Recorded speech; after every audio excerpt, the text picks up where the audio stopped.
Well, hello everybody. This is Tim Green with Rattle Magazine. Welcome to Poetry Spawn Live, our Sunday morning news show exploring current events through the lens of poetry.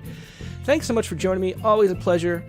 If you enjoy the show like we do, please make sure you click the like button and share and all that good stuff. And that just helps the poetry spread around the world, and we would appreciate that. So wherever you're watching this right now, whether it's YouTube, Twitter, or Facebook, where the three places that Poetry Spawn Live appears, make sure you click the like button, and that'll help out a lot. Now, as always, this is an open mic for news poems, poems about current events, which is part of our Poetry Spawn series. We've been doing that for about 6 years, and have a lot of great poems, a sort of chronicle of the era that we're living in through poetry. And if you'd like to participate in the open lines in just a little bit, I'll put the numbers up on screen right now. How you do it is, first of all, if you submitted the poem, I already have it, and that's fine. But if you haven't submitted the poem, email it right now. Don't wait until I call you, but email it, because it takes longer to email than you'd think. So email the poem right now to openmic@rattle.com. That's openmic@rattle.com. And that way I'll have it to show it on the screen. A file attachment is the best way to do it, but any way you can is good. And then you have two options, one or the other, either over Skype, so you can be on video. Give me a call at Rattle Poetry, or send me a chat message. At Rattle Poetry. That's RATTLEPOETRY. Rattle Poetry, all one word. Just send me a chat message. I'll answer your wave or whatever, and then I'll call you back when it's your turn. That's how you sign up for the open mic list.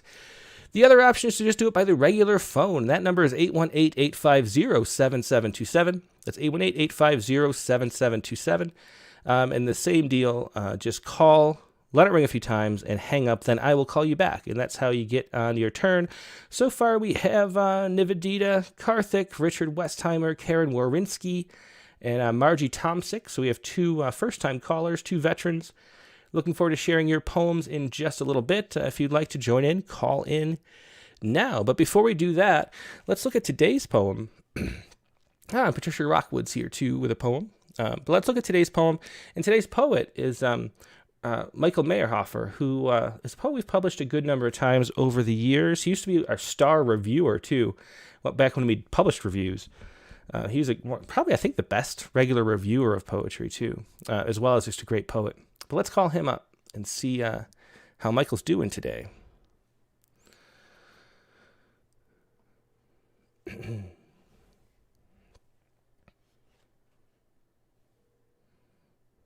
Hello.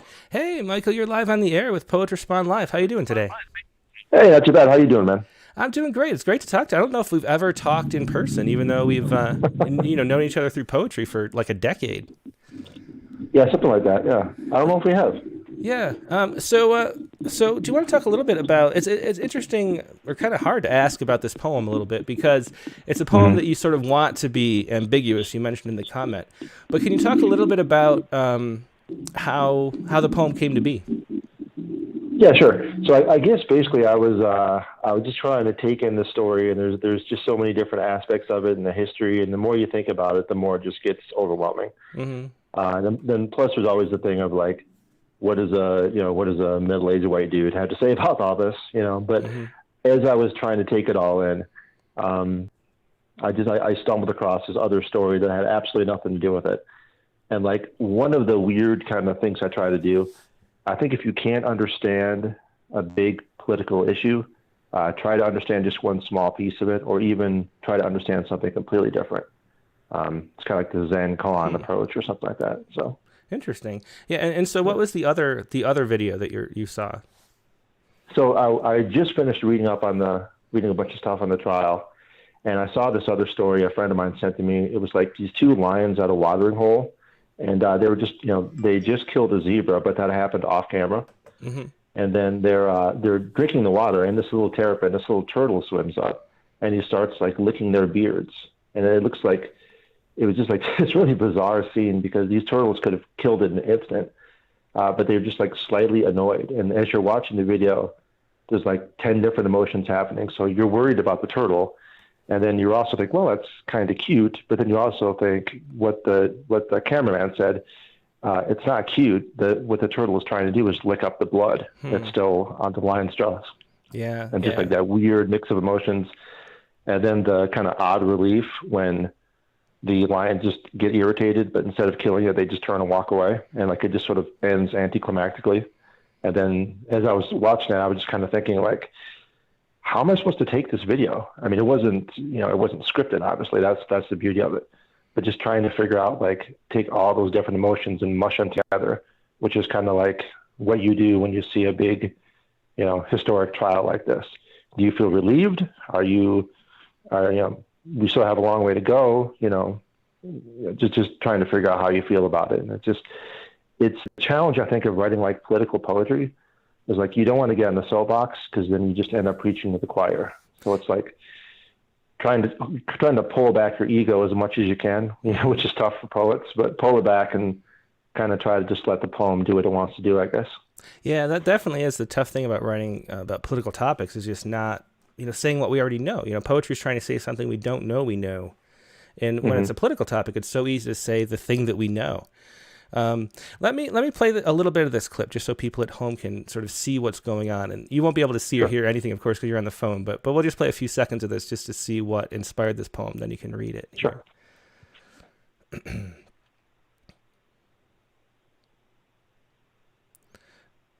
So for people just listening, there's the lions here just drinking in a watering hole.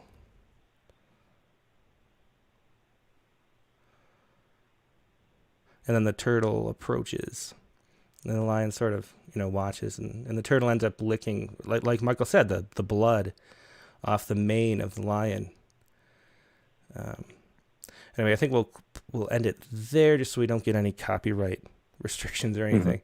But anyway, yeah, so if you want to watch the whole video, you can go to the link on the poem underneath Michael's description.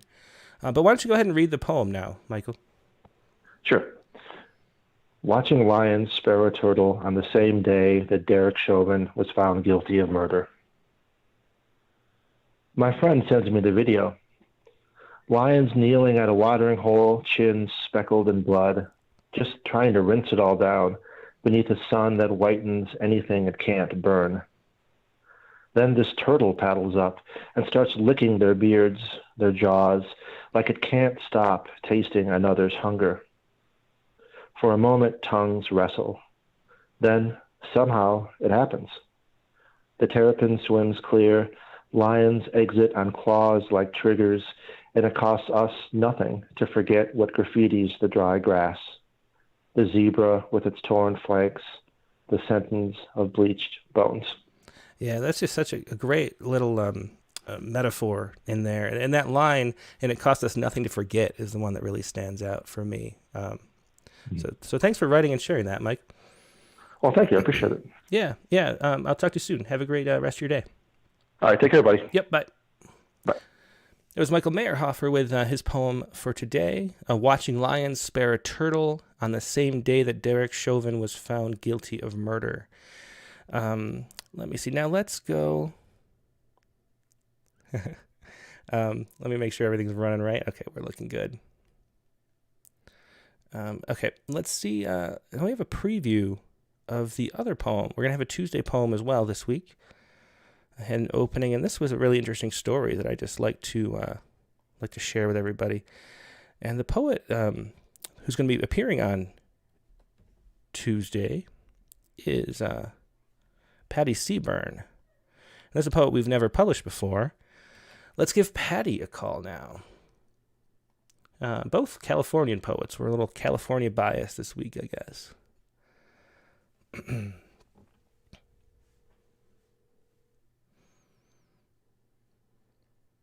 Hello. Hey, Patty, you're live on the air with Poetry Spawn Live. How are you doing today? I'm doing great. Good morning, Tim. Thanks for calling. Yeah, my pleasure. Thanks for sharing this poem and contributing to Poetry Spawn, as always. Do you want to just explain a little bit about what your poem was about? I think a few people wrote about this news story, and it was one of the, it's rare to have a sort of uplifting or touching news story. There just aren't that many of them these days. So it's nice to hear about this one, but can you explain a little bit about what it was? Absolutely. And I think that's one of the reasons the story caught my eye, is that I think I'm naturally drawn toward woe. Mm-hmm. And when I saw this story, I thought, oh, that's remarkably positive for these weird and often dark times. So, to be honest, any story with bowling in it is going to appeal to me. I grew up in Detroit, and it's true, when you're from the Midwest, there's a fair chance you grew up bowling. And my dad was a bowler. He was a draftsman as well, for Ford Motor Company. That was what he did for his work. But one of his, few leisure activities was bowling. And the story, so sort of connected to me about this guy who fills the thumb hole of his bowling ball with his ashes and bowls a perfect game.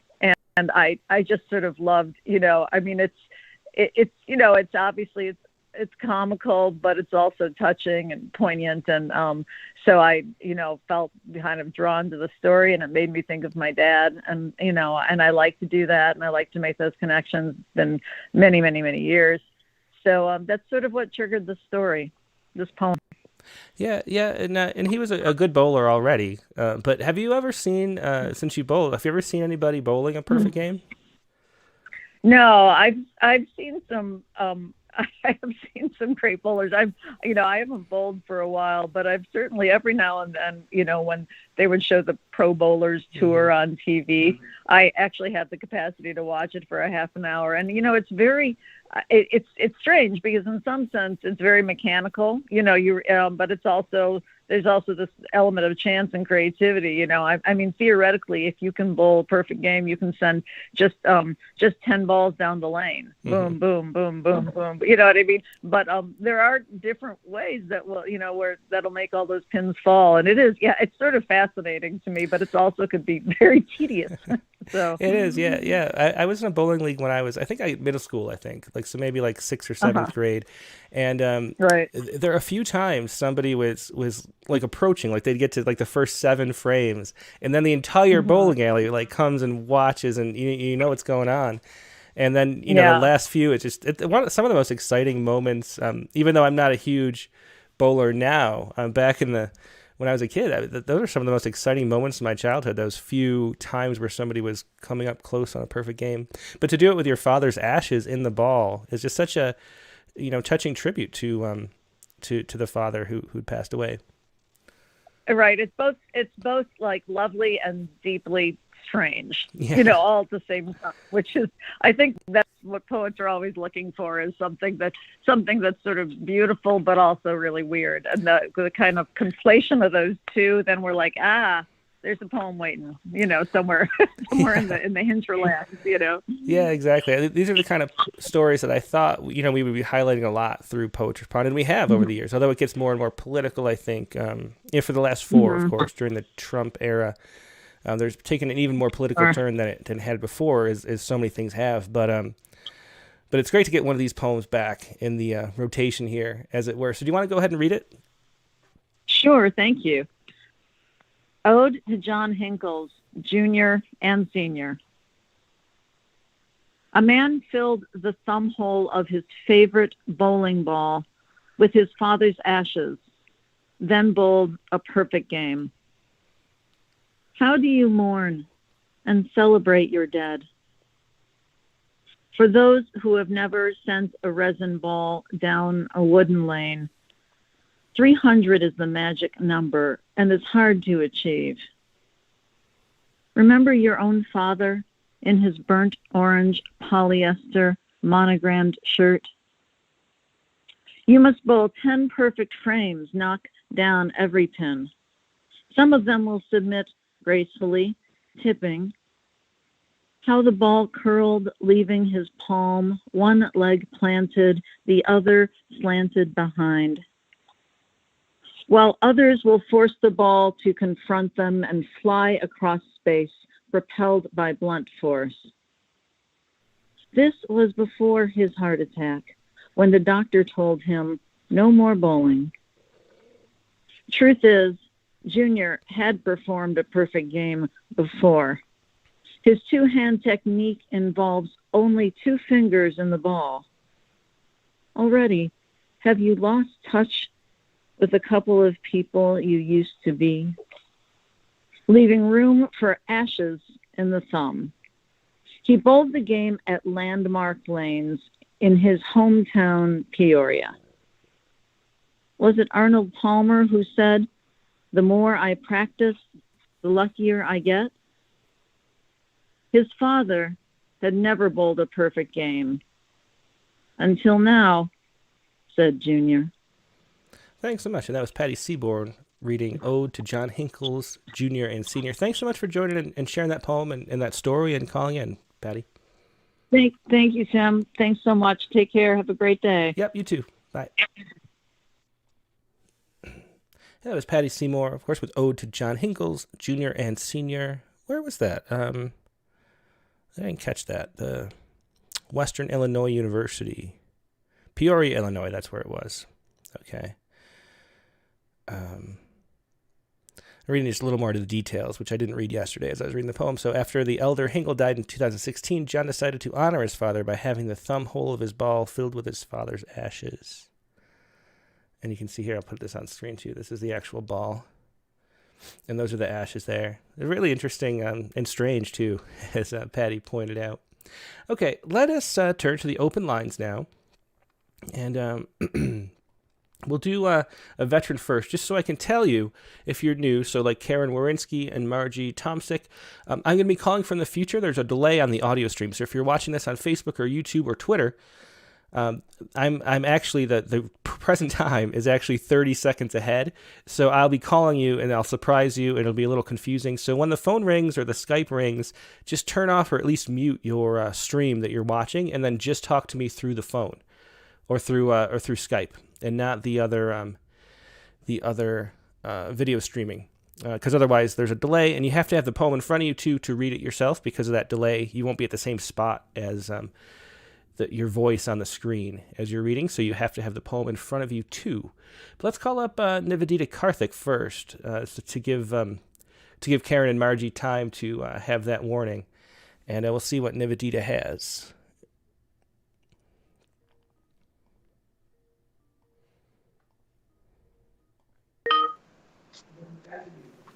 Hello. Hey, Nivi, how you doing today? Hey, Tim, I'm doing great, thank you. How about you? I'm doing great. What do you have to share with us? Yet another funny poem as usual. Great.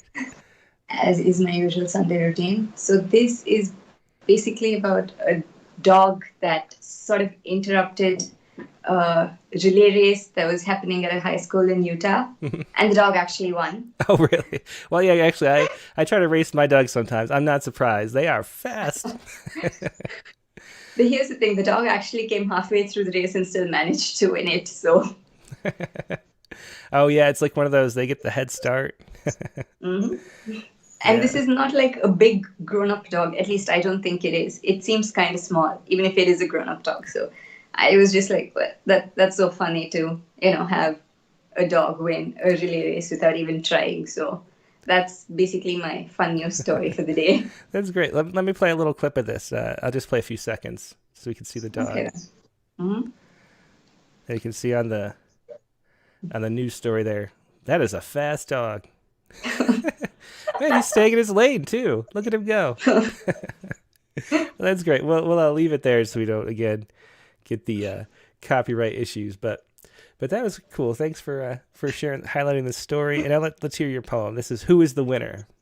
Mm-hmm. Go ahead whenever you're ready. I have it up. Okay, thank you. Who is the winner? The lanes are marked and the runners ready, waiting for the referee to yell, "Ready, steady," to quickly pass the baton so that they can don the winner's mantle, a feeling oh so heady. The race began and the runners ran, sticking to their perfectly choreographed plan. But one thing they did not account for was an outsider to lope in on all fours. But oh my, the crowds were her biggest fan. She ran without breaking a sweat, so fast that the runners felt she was a serious threat, until they turned around and saw that she was a hound. Then they all cooed over the lovely pet. So goes the story of a naughty puppy named Holly, whose father was probably a border collie. For why else did she suddenly take to her feet and leave all the other runners beat in this relay race that turned so very jolly? That's great. So thanks so much for sharing that. Always a pleasure to have something fun to share. Thanks, Nivi. Thank you, Tim. By the way, I think your video is off on Skype because I can't see you. Oh, is it? Let's see. Can you see me now? I think I might have not tipped the camera. Can you see me now? Nope, not yet. Oh, really? Nope. That's strange.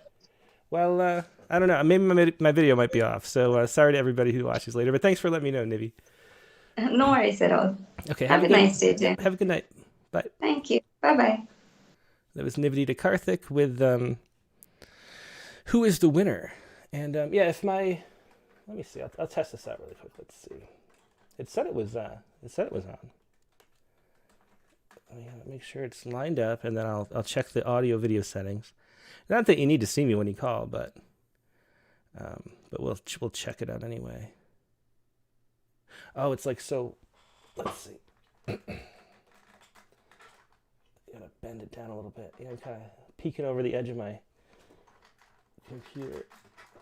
There you go.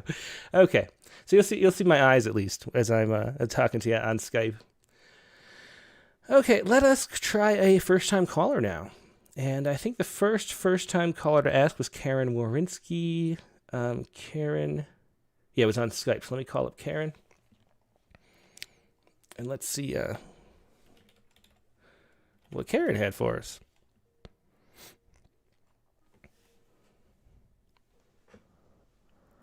Hi there. Hey, Karen, let me pull your audio in. I don't have the video yet. I think you have to hit the camera button probably still, which is between the hang up and the mute. There's a little like icon that looks kind of like a camera. Oh, yes. Okay, sorry. I got no it. problem. All right. There you I'll are.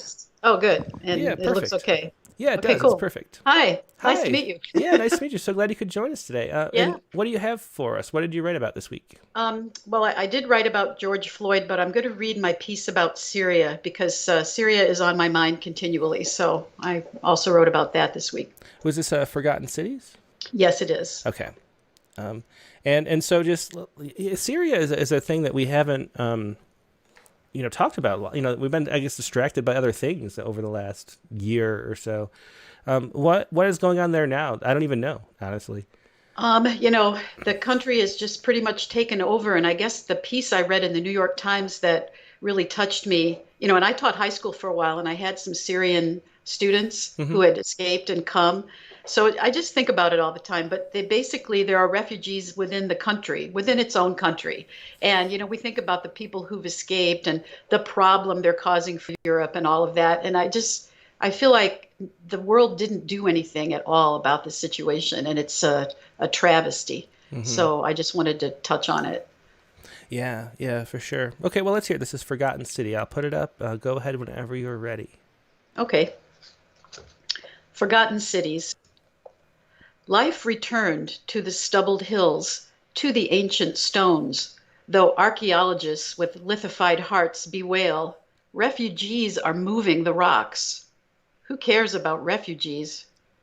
Syrians, pommeled and pounded 10 years now, live among the ruins of Byzantine, ruined themselves.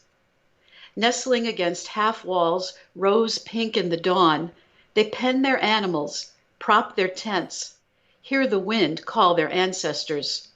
Nephili, Justice, Theodora, Kadir. Hear it repeat old glories of the past in this northwest land. Assad's poisoned hand not yet touching this final sanctuary, while cement-filled historians and archaeologists fret about the displacement of the marble, the zahar, the basalt, the integrity of the site, as the people maneuver themselves inside the consequence of war. Yeah, thanks so much for sharing that. An important reminder that other things are going on too, that we play a role in, even though we don't pay attention or think about it. So yeah, thanks so much for sharing that, Karen. Thank you. Yep. Have a good day. Bye.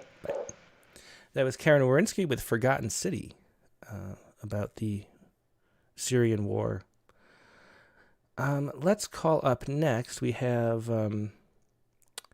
Margie Tomsick. Let's try Margie. It's me over regular phone.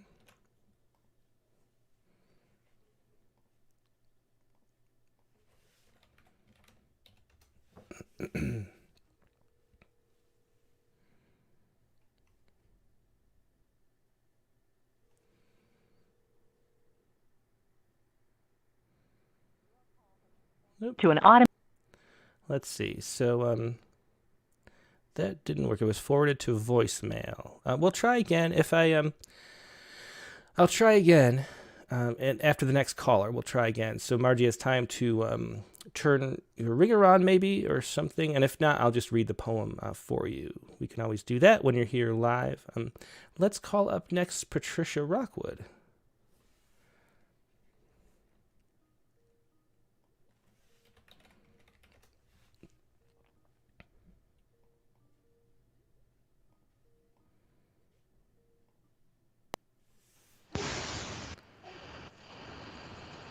Hey, Patricia, you're live on the air. How are you doing today? Hey, Tim. I'm doing great. How are you? I'm doing good. Still need your video if you want to come in on video. Yeah, apparently I just have to click that icon twice. Yeah. There you come. Okay. Here, let me get your size adjusted here. Okay. So how are you doing this morning? Oh, I'm doing okay. I just want to say that after hearing Mike's poem, I feel like that was a master class. Yeah, he's a brilliant writer, and he's a novelist too. You can check out. I think there's a link to his website. It's Trouble with Hammers, I think, is his website, because that was his first. I think they're fantasy or science fiction books, but he's written a whole bunch of novels as well as great books of poetry too. He's a really one of those people who's just a great writer. Yeah. What I really loved was the comment on, because I read his poem on your website, and I really loved his comment where he said the poem should be a camera and not a commentary. Yeah. So after reading that, I feel like I need to rewrite my poem completely. Well, that's okay. I mean, there's a space for everything, and there's a space for commentary too. And actually, that's something I've been just personally thinking about a lot, because I've always felt the same way as Michael does about poetry, and that's what I'm always looking for. But if you look at a poem like Amanda Gorman's poem at the inauguration, I mean, and people appreciated that poem so much, and that was commentary. That's not the kind of thing that Michael's talking about here, or what we generally try to publish at Rattle, and maybe. I don't know. I mean, it's an interesting question for me that I always, I always wonder about a lot of things and sort of think about and about what we're trying to do and things like that. And it's something I've been thinking about more and more lately. But anyway, do you want to share this and let us know what it's about too? Rescued goldfish in DC Pond are put up for adoption. Is that the right poem? Well, I sent you a link. It's there was an abandoned house that had a backyard pond, a man-made. And the lady who lived there had put her goldfish in that pond, and they had multiplied. And so when the developers who were going to dig up the pond saw that this heron had come back to the pond again and again and was feeding on these little goldfish, and they were going to dig up the pond, but they realized that they couldn't just dig up the pond and just kill the goldfish. So they called in the Humane Society, or the rescue people. And so these people came in with their waders and their nets to rescue the goldfish, and it turned out to be 143 of these little goldfish. Oh, wow. And so they put them up for adoption at the shelter. And that's what my poem is about. Interesting. I've been looking for a picture. It's interesting. This is the first time it's ever... just an audio story. I don't see any. I'm looking at different news articles. Yeah, there's no pictures. Yeah, sorry. I guess I should have found. I don't think they exist. I was just looking. But anyway, there was one on Fox, but there were too many ads. Okay, so the Big Goldfish Rescue. Let me put it up on screen and then go ahead and read it whenever you're ready. It all started with a great blue heron who kept returning to a backyard pond behind an abandoned house outside Washington, D.C. The heron was getting fat on a little fish. A previous owner had let her goldfish loose in the pond, and they had multiplied, as fish do. Now property developers wanted to dig up the pond and build something else. The Humane Rescue Alliance was called. With waders and nets, they scooped up the tiny fish and carried them back to tanks at the shelter, offering them up for adoption, alongside the cats and dogs, birds and turtles. Of course, protective goldfish parents had to meet the same strict standards as for any other adoptions. The shelter even named all 143 goldfish. There was Adam, Luther, Glenn, Ophelia, Ziti, even a fish called Wanda. By the end of the week, all 143 goldfish had been adopted. It's a feel-good story, for sure, but it made me think about the 800-plus kids in the D.C. area, and to wonder how long it will take for those who are waiting to be adopted, no matter how cute their names are. Excellent. Thanks so much for sharing that, and an interesting turn, an important turn at the end too. Yeah. And a fun story. Otherwise, thanks so much for sharing that, Patricia. You're welcome. Yep. Have a good rest of your day. Thanks. That's Patricia Rockwood with the Big Goldfish Rescue. Let's call up. Well, first, let me remind everybody the numbers on the screen and whatnot. If you would like to join us, the number is 818-850-7727. Just call, let it ring a few times, then hang up. I will call you back when the time is right. And then if you'd like to do video call instead, then do that instead. And just send me a chat message over Skype to Rattle Poetry. Let's see. And send your poem to openmic@rattle.com if you haven't yet. We have, let's see, some poems from France for Tuesday, not today. Let me star that though, so I don't miss it. Okay, let's see. So let's try to call up Margie Tomsick again and see if we can get a hold of Margie. Maybe I'll try it this way. So I'm trying to call on Skype just to see, because I tried the phone last time. Maybe it's working. Margie, are you there? Can you hear me? Okay.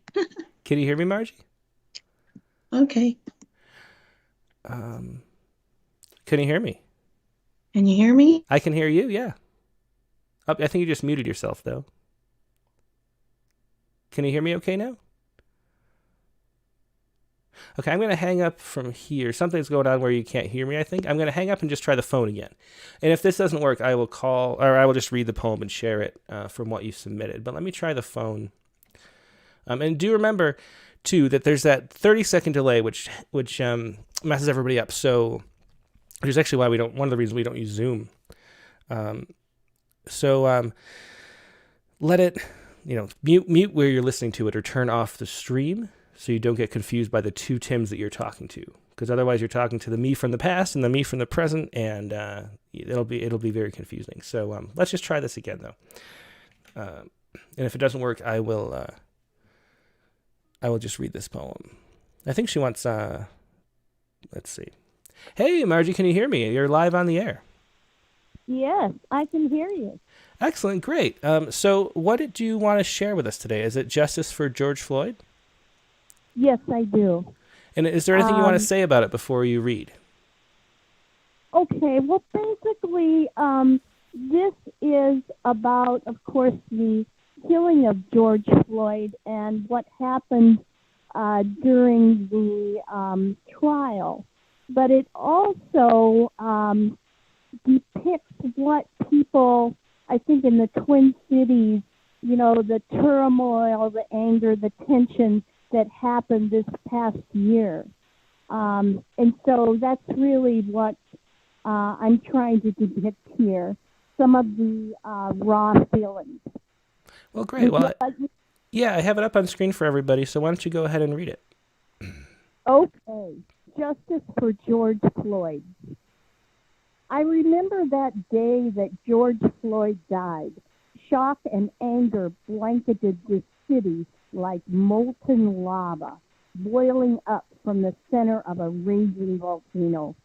Red coals of fear and sorrow spewed ashes across the sky as people gasped in shock and wonder, watching a 9.5-minute horror show of a police officer pressing his knee or her knee down on the neck of a 46-year-old black man.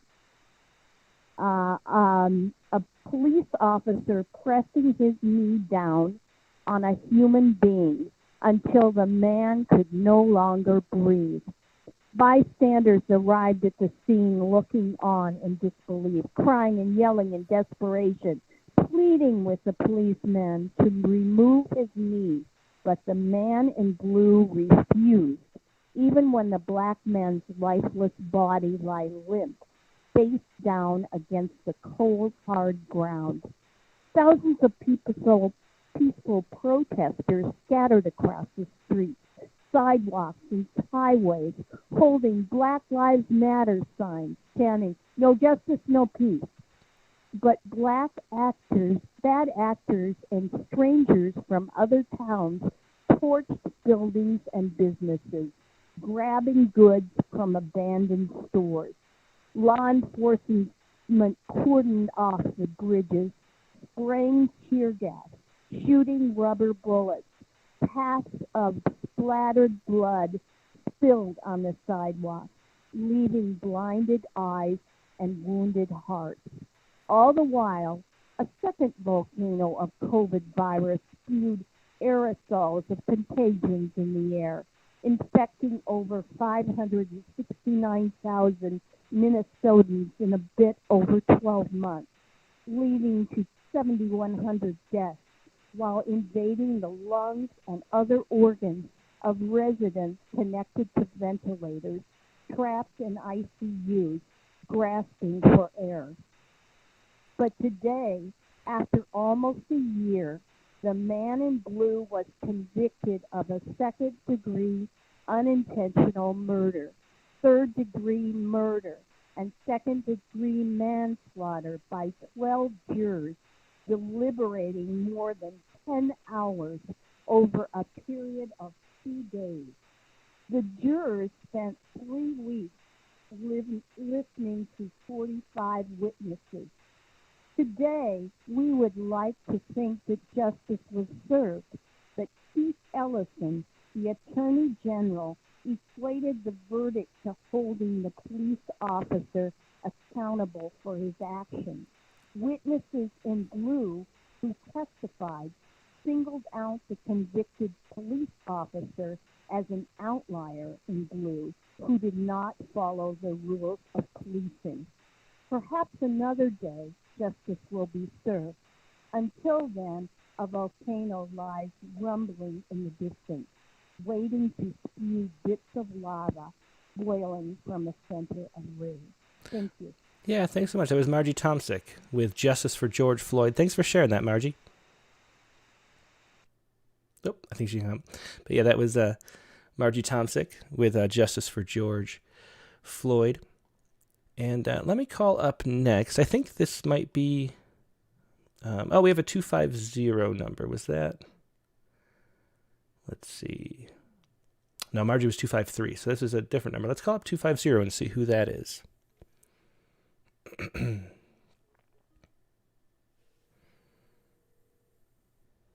Hey, this is Tim Green with Rattle, and you're live on the air at Poetry Spawn Live. How are you doing today? I'm doing good. How are you? I'm doing good. And who am I talking to? I'm Bonnie Bouchard. Okay, let me find your poem. Did you submit it through Submittable? I didn't submit it. Is there any way I could just do it over the phone? Yeah, you can just read it. Sure. What was it about?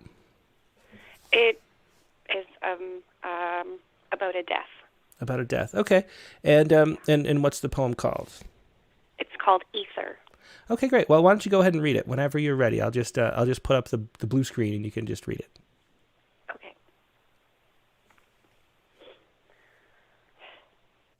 He told me he loved me once, but I didn't believe him. He told me he'd die for me once, but I didn't believe him, and then he died. I wasn't over you. I was only pretending. I wasn't done fighting with you yet. I still had things that I needed to say, and now I cry with my face down in my hands, filled to the brim with regret. How could I have said that to you, that I hope to never see you again? I may as well said that I wish you were. And now I just wish we were back in that tent, fucking in the pouring rain, waiting for the cops to come, screaming, "Give me a reason," to the universe, and the universe will provide one. I miss you so much. I can't stand it. Well, thanks so much for sharing that poem. That was very, very moving to hear the power and emotion in your voice. Thanks so much for sharing that. Thank you. Yep. Bye. Have a great day. Bye. You too. And that was Bonnie. I don't know. My brain doesn't hold names very well. Did I write it down? That's why I like to type out people's names so I can remember them. But anyway, the very moving poem there. Thanks for sharing that, Bonnie. Let's see. Next up, let's call up Richard Westheimer. He might be the last caller of the day. We're at 42 minutes into the show. If anybody would like to join in, there's still room. But let's call up Richard Westheimer right now. Let me see. Yeah, so that was there. Okay. Yeah, let me call up Richard Westheimer.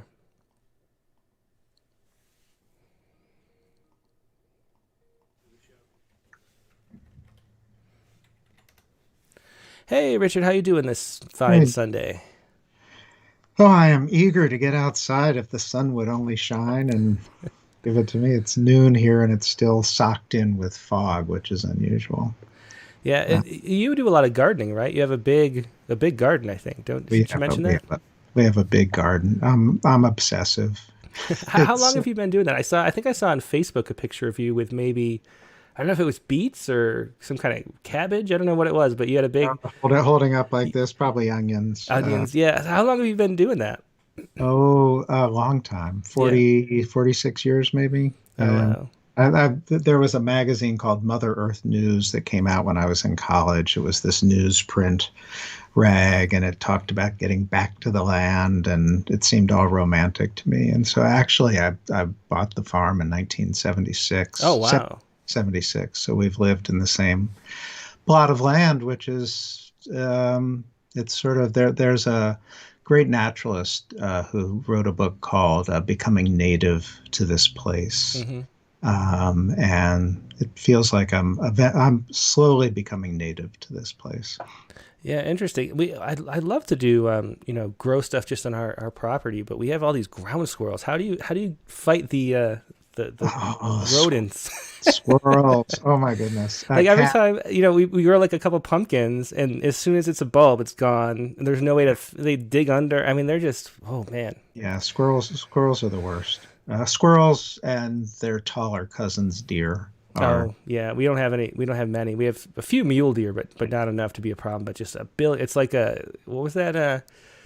What was that show? The Meerkat Manor. Like our backyard is like Meerkat Manor. If you've ever seen that. No, but I don't even think I want to imagine it. Yeah, just holes everywhere, and you just watch them play all day, and then the dog runs out and they hide, and there's nothing you can do about it. But anyway, cats help. Yeah, yeah. So what did you want to share today? I don't think I'll share my Tesla Pantoum. I think I'll share the social media in the moments after the George Floyd verdict. Okay. Which it's first of all about bowling. Mm-hmm. I have broken 100 once. Oh, nice. Good job. Yes. Yeah. So it's with the bumpers or without? Without the bumpers. Yeah. Nice. Thanks for checking in on that one. This one is kind of on the nose, and it's commentary rather than photograph, but it was sort of like it was a discovery in the 30 seconds after the verdict, just sort of looking at social media. So it's sort of reverse of what a poem normally does, which is the poem is the discovery, and in this case, the discovery was the poem. So it's a found poem. Largely, there are little edits. So social media in the moments after the Derek Chauvin verdict. White folks in my feed, thank God. Black folks in my feed. White folks responding to white folks in my feed. Amen. Black folks in my feed. White folks in my feed. Boom. Yes, yes, yes. Justice, sweet justice, a perfect trifecta. Guilty, guilty, guilty. Justice served. Black Lives Matter. Accountability today. A Black Death mattered. Guilty, guilty, guilty. Heart, heart, heart. Black folks in my feed. George Floyd is still gone. God rest your soul, George Floyd. Each day that I worry I will be next is another day without justice. If there hadn't been a video, there'd never have been a trial. Time to organize our strength into power. Do not forget the other 3 cops. They let it happen. A white woman in my feed. What a relief justice was served. A black woman in my feed posts a snapshot. George Floyd holding his daughter, Gianna. Black women in my feed. Thank God for Darnella Frazier. Keep all of the witnesses in your prayers, all of them. I exhaled, and as soon as I did, I started sobbing. This is what it's like to be Black in America.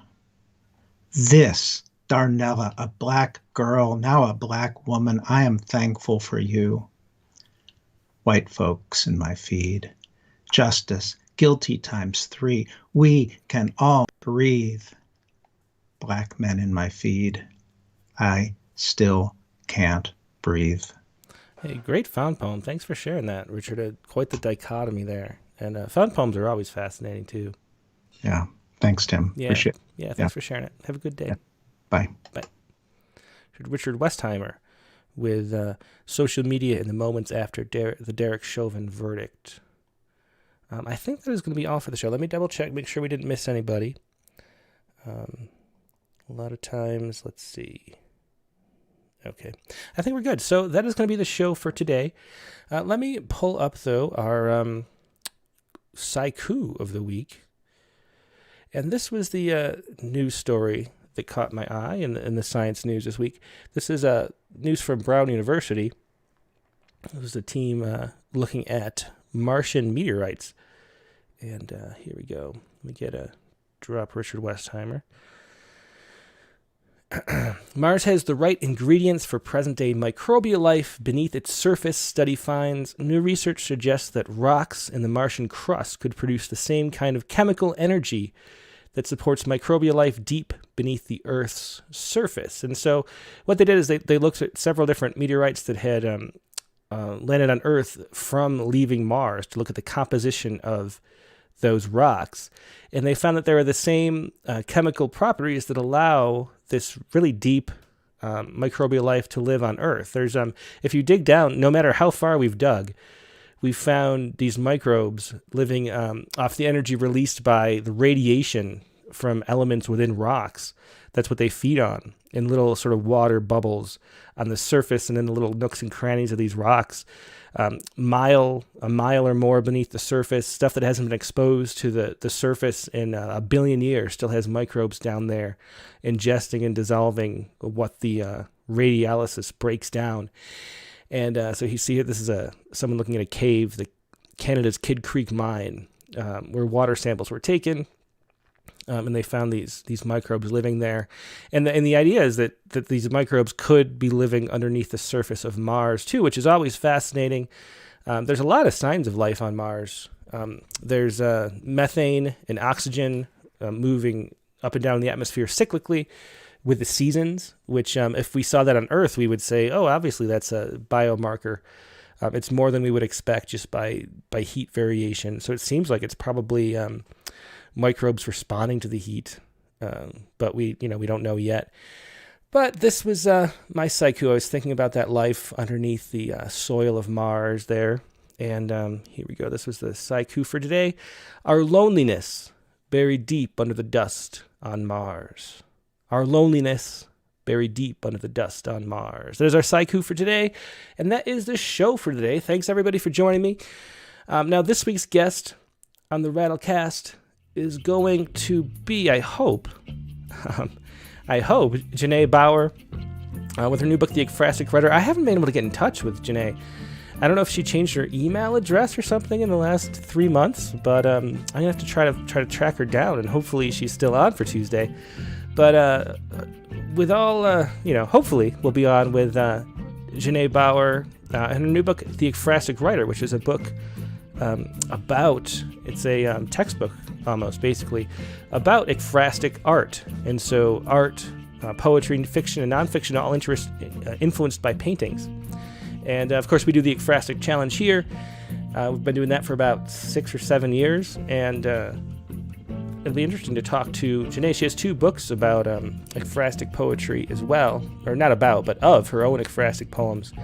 So it should be an interesting Rattlecast, talking to Janae about the way poems happen, you know. And the prompt for this week, if you'd like to write a poem, is to write a poem that starts and ends with the same line. So as your prompt for this week, the guest will be Janae J. Bauer, and that is Tuesday, April 27th, 9 p.m. Eastern Time. Hope to see you then, and I hope you have a good rest of your Sunday. Goodbye.